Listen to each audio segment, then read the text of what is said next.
بسم اللہ الرحمن الرحیم۔ السلام علیکم۔ ایک عورت کا شوہر ہر وقت کسی نہ کسی مہمان کو گھر لے آتا اور اپنی بیوی سے کہتا ان کے لیے کھانے کا انتظام کرو۔ روزانہ وہ مہمان کے لیے کھانا تیار کرتی۔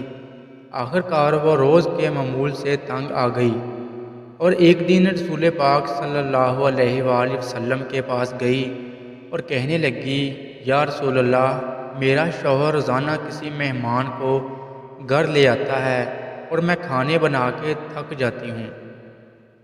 یا رسول اللہ، کوئی ایسا طریقہ بتائیں کہ میرا شوہر گھر میں مہمان نہ لے کر آئے۔ اس وقت نبی پاک خاموش رہے اور وہ عورت نبی پاک کی خاموشی دیکھ کے گھر واپس آ گئی۔ اگلے دن نبی پاک نے اس عورت کے شوہر کو بلایا اور کہا کہ کل میں تمہارا مہمان ہوں۔ وہ آدمی بہت خوش ہوا اور آ کر اپنی بیوی کو بتایا کہ آج نبی پاک ہمارے مہمان بن کے آئیں گے۔ اس کی بیوی بہت خوش ہوئی اور جلدی سے اچھے اچھے کھانے بنانے لگی۔ جب نبی پاک اس عورت کے گھر آئے تو نبی پاک نے اس کے شوہر سے کہا کہ جب میں کھانا کھا کے واپس جانے لگوں تو اپنی بیوی سے کہنا میرے گھر سے نکلنے تک پیچھے دیکھتی رہے۔ اس کی بیوی نے ایسا ہی کیا۔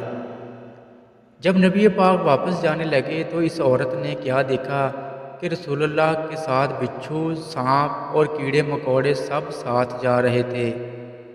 وہ یہ منظر دیکھ کے بے حد خوش ہوئی۔ اگلے دن وہ پھر نبی پاک کے پاس گئی تو نبی پاک نے اس عورت کو بتایا کہ مہمان اپنا نصیب خود لے کے آتا ہے اور جو مہمان کے لیے محنت کی جاتی ہے اس کے بدلے جب وہ واپس جاتا ہے تو ساتھ اس گھر سے ساری بلاؤں اور اس گھر کے سارے گناہ ساتھ لے جاتا ہے۔